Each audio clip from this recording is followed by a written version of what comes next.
Eccoci qua. Allora, ben ritrovato Massimo Cestaro, collegato con noi, segretario regionale SPCGIL Veneto. Grazie di Buonasera a supportarci tutti.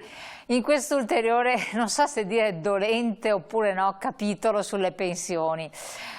Intanto c'è stato un incontro, un avvicinamento con il governo per cercare di capire se qualcosa si può fare, quindi diamo un po' un aggiornamento, anche se tutto è in fieri, in itinere, però penso che si sia compresa qual è l'ottica di principio su cui si muove il governo o no. Beh, per la verità no, nel senso direi che c'è stato un allontanamento dal governo, nel senso che Sì, c'è in stato questo senso di incontro, si è ma capito. sì, diciamo, non c'è stato nessun risultato. Ci saranno probabilmente altri incontri, però la materia previdenziale oggettivamente è complessa perché naturalmente riguarda la composizione dell'occupazione, la quantità dell'occupazione, il rapporto tra il numero di occupati e il numero di pensionati. Noi abbiamo una popolazione che fortunatamente invecchia pure bene, e una popolazione, diciamo, di lavoratori attivi che tende a restringersi. Grosso modo il rapporto oggi è un lavoratore, virgola 3 per ogni pensionato, insomma, quindi un rapporto oggettivamente critico. Quindi questo è un paese che avrebbe bisogno anche dal punto di vista egoistico del sistema di welfare di immigrazione, insomma, ecco, quindi anche di formazione per persone che arrivano, diciamo una idea di stato sociale che ricomprenda anche l'aspetto previdenziale, che è uno degli aspetti importanti, ma uno degli aspetti del nostro sistema sociale, di protezione sociale. Temo che si arriverà ancora o a non far niente o qualcuno si inventerà quota 103, quota 105, 104, queste cose qua. Sta di fatto però che se non c'è nessun intervento a partire dal 1° gennaio 2024 ritornerà la Fornero a pieno regime, insomma, e con la faccia di tutti quelli che hanno detto bisogna cambiare la Fornero, modificare la Fornero, Beh, come le rischieremo di avere ragioni, ancora. cioè è complicato attuare una riforma delle pensioni senza dubbio. Le ragioni sono sostanzialmente di carattere economico. Assolutamente sì, nel senso che appunto se non si allarga la base produttiva, che tradotto significa il numero degli occupati, e se gli occupati che ci sono hanno dei lavori discontinui, precari, saltuari, intermittenti, considerando che ormai il nostro sistema previdenziale è costruito col criterio contributivo, cioè con il trattamento pensionistico è costruito sulla base dei contributi effettivamente versati durante tutta la vita lavorativa. Se questa vita lavorativa è una vita discontinua, intermittente, precaria, saltuaria, eccetera, è evidente che il trattamento pensionistico di quella persona di quel lavoratore sarà un trattamento risibile, ma complessivamente il sistema previdenziale rischia di non reggere. Quindi il tema è complicato. L'impressione che abbiamo è che questo governo non abbia, e non è un giudizio politico, insomma, quelli abbiamo già dati, ma non abbia le competenze per affrontare una materia delicata come quella del sistema, come quella che è il sistema previdenziale, insomma, perché siamo prima dell'estate ormai e quindi diciamo dovrebbero aver messo già a disposizione alcune idee in modo tale, diciamo, da poterci lavorare per l'autunno e arrivare poi al 1° gennaio del 24 con una nuova idea del sistema previdenziale. Ci pare di capire che non ci sia niente di tutto questo. L'incontro dell'altro giorno di ieri è stato un incontro sostanzialmente nullo, senza nessuna idea, senza nessun risultato e insomma, ecco, staremo a vedere cosa succede. Certo è che Non vorremmo che ci fosse un'idea per cui si riduce il peso delle tasse, il peso dei contributi sui lavoratori dipendenti in modo tale da avere un netto in busta, diciamo così, un po' più ricco e poi dire a queste persone per la pensione ti arrangi, ti fai l'assicurazione privata, ti fai... insomma, perché questa è una Diventerebbe... cosa che stiamo vedendo anche già un po' sul versante della sanità, insomma, quindi diciamo non vorremmo che ci fosse in questo anche una logica, io ovviamente spero di no, di ridurre la parte pubblica a favore della parte privata. Questo è bene dirlo da subito che non sarà mai, ma proprio mai, nessuna assicurazione privata in grado di garantire gli stessi Sì, sì. rendimenti che può garantire l'INPS e quindi garantire la parte pubblica, insomma. Chi Questo è pensa a assolutamente. questo pensa a un mondo che non c'è, insomma, ecco. Andiamo adesso alla situazione di aggiornamento sulle pensioni, partiamo dalle situazioni più difficili invece per modo da dare il quadro adesso ai nostri pensionati, quindi le pensioni minime, a luglio arriva l'incremento transitorio. Sì, anche questo diciamo la dice lunga sulla situazione che si è determinata. Parlavo prima di non grandissime competenze sulla materia previdenziale. E in effetti questi aumenti, per quanto diciamo molto contenuti, molto piccoli, sarebbero dovuti partire da gennaio. Ecco, siamo a fine giugno, andranno in vigore a luglio, proprio perché il decreto era stato fatto talmente male che l'INPS non sapeva esattamente come interpretarlo, quindi hanno dovuto fare una serie di incontri di natura tecnica per capire come applicare questi incrementi, ripeto, anche abbastanza contenuti per i pensionati. Allora, succede questo, che oltre all'incremento che è partito dal 1° gennaio del 23, però quello legato all'inflazione, cioè che il 7,3% che ha interessato integralmente le pensioni fino a 4 volte il minimo e poi a ridursi man mano che aumentava la pensione, oltre a questo 7,3%, per le pensioni minime e quindi per i trattamenti minimi, l'incremento è dell'1,5 per i pensionati fino a 75 anni, quindi vedete con un incremento mensile di 8,46 euro, e del 6,4% per gli over 75. Per questo un incremento mensile massimo di 36,8. Che a questo punto però dura pochi mesi, sarà luglio, agosto, settembre, ottobre, per 5-6 mesi. Allora, questi trattamenti economici avranno degli arretrati, nel senso che decorrono da gennaio, quindi Ah, quindi questi con effetto aumenti che abbiamo retroattivo. visto, sì, questi aumenti che abbiamo visto decorrono da luglio, ma con l'effetto retroattivo da gennaio e poi continueranno per tutto il 2023. Ma anche qua siamo in presenza di un intervento transitorio.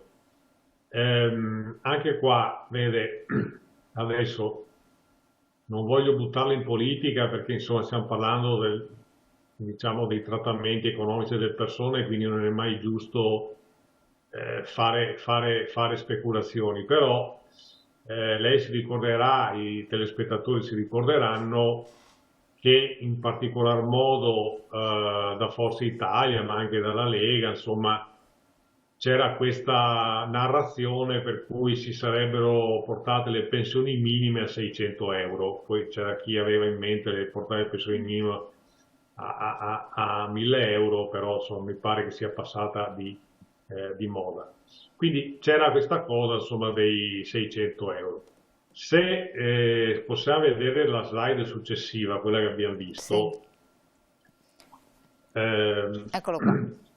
eccolo qua, si vede che questi 600 euro, che poi è l'ultima riga, sono 5,99,82, ma diciamo 600 euro, in realtà riguardano i pensionati con i trattamenti minimi che hanno un'età superiore ai 75 anni ed è relativa solamente al 2023. L'impressione che abbiamo è che sia una risposta alla propaganda politica, insomma, perché l'idea era 600 pensioni minime a 600 euro, in realtà non è così, nel senso che sono 600 euro per i pensionati over 75 e solamente per il 2023 e poi il 2024 non sappiamo cosa succederà. Lì ci sarà ancora un adeguamento sicuramente per il dato inflattivo. Ricordiamo ancora che il dato di inflazione è ancora un dato preoccupante, nel senso che c'è un'inflazione generale che viaggia attorno all'8%, ma c'è l'inflazione del carrello della spesa che viaggia attorno all'11-12%, quindi stiamo parlando di cose davvero, davvero complicate. Quindi saranno meccanismi di adeguamenti che vedremo come questo governo intenderà farli. La cosa che dicevo prima, trattare la materia pensionistica è cosa oggettivamente complicata, insomma, perché riguarda le pensioni in essere, in moltissimi casi riguarda, diciamo, trattamenti economici che sono appena al di sopra della soglia di povertà e quindi devi capire che tipo di risposte dai a questo, devi fare i conti con la fiscalità, perché anche qua è evidente che se questo governo volesse mettere mano all'evasione fiscale e contributiva per rimanere solo quella fiscale, i calcoli dicono che ci sono circa 100 miliardi di evasione fiscale all'anno e penso che tutti noi possiamo avere un'idea di cosa si potrebbe fare con quei soldi se questi fossero disponibili per lo Stato, per le attività di protezione sociale di cui tanti cittadini hanno bisogno. Abbiamo l'impressione che non ci sia nessuna volontà in questo senso. Quando sento la Presidente del Consiglio dire che le tasse per i commercianti sono un pizzo di Stato, mi chiedo se ogni volta che chiedo lo scontrino per diciamo una commissione, se sono il camorrista che chiede il pizzino o il pizzo di Stato all'idraulico, insomma, ecco. Diciamo c'è un'idea di tenere distanti le politiche che riguardano, insomma, l'aggressione dell'evasione fiscale e contributiva. Adesso dico questa cosa per dire che il tema previdenziale riguarda appunto i trattamenti pensionistici minimi, riguarda, come dicevo prima, la base occupazionale, cioè il bacino di lavoratori nei quali interviene il sistema previdenziale e assistenziale, la qualità della contribuzione, la qualità del lavoro. Anche qua adesso io non voglio farla tanto lunga, ma questo dibattito che sento sul salario minimo, che adesso mi sembra anche un po' abbandonato, sbagliando, da parte diciamo, di alcune forze politiche dove si concentrano sulla paga oraria, ecco, no? Quindi 8,5 euro la paga oraria, 9 euro.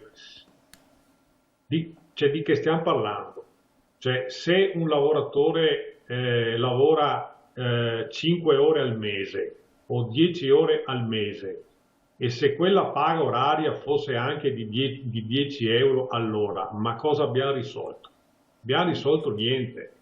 Cioè o si deve fare una discussione, certo anche sulla retribuzione oraria, ma anche su meccanismi di superamento del precariato, perché se no rischiamo una discussione tutta all'italiana su quant'è il valore della paga oraria, che non serve a niente se poi non fai un ragionamento per, diciamo, superare quei meccanismi di precarietà e di saltuarietà dei rapporti di lavoro. E se dentro quella retribuzione oraria abbiamo capito anche che cosa c'è, perché sono 9 euro comprensivi anche dei contributi previdenziali e assistenziali, sono 9 euro lordi, sono 9 euro netti.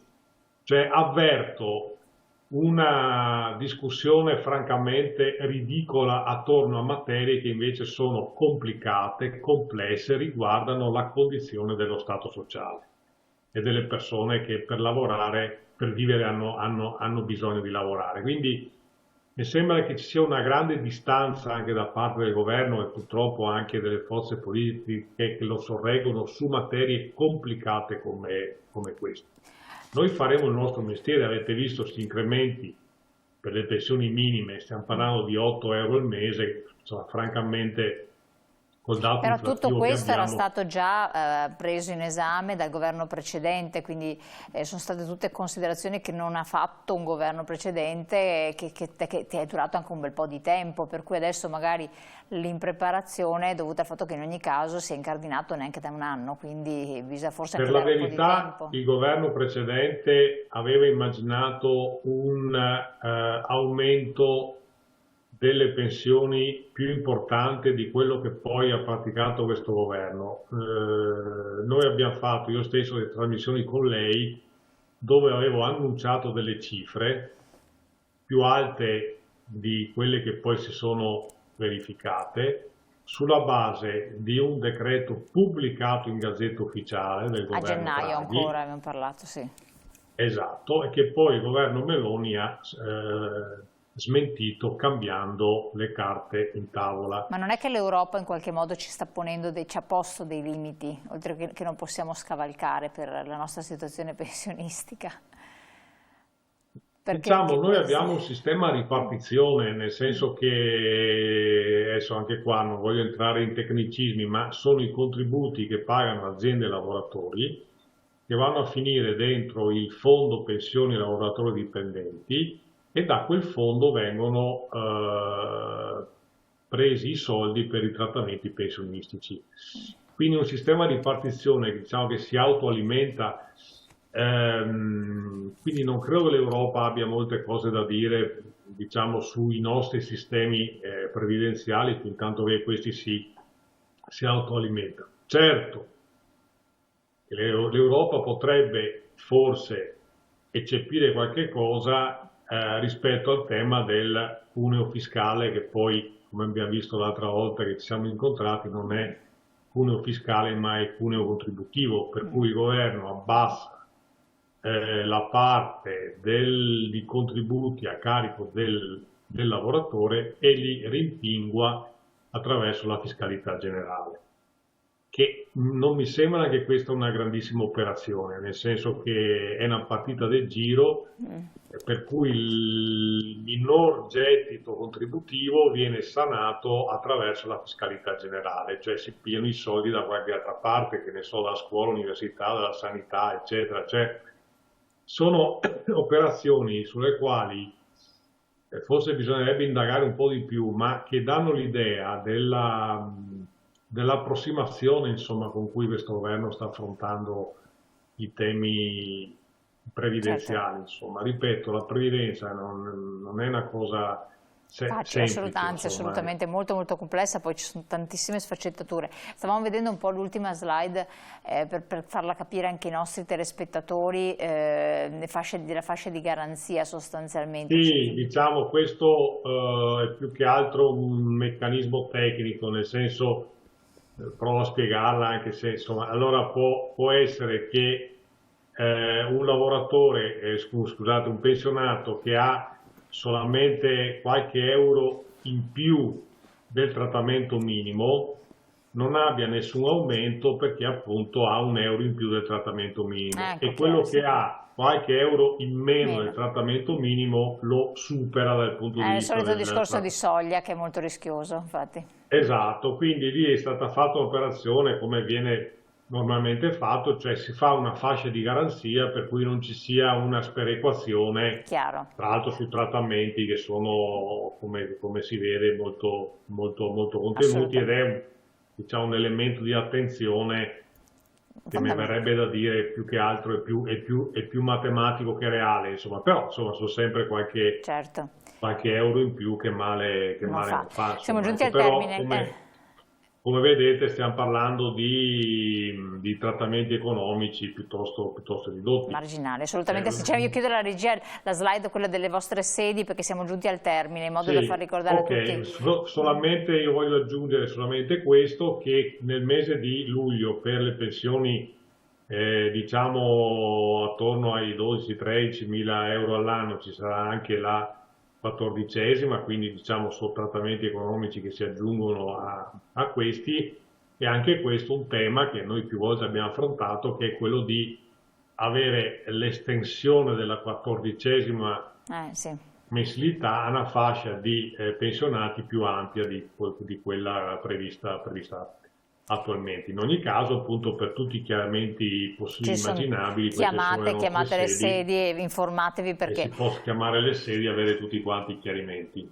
Massimo Cestaro, come sempre chiarissimo, molto esaustivo, grazie ancora della collaborazione, ci vedremo presto naturalmente, grazie a voi telespettatori, che lascio alla pubblicità, poi noi ci rivediamo perché la trasmissione continua. Grazie.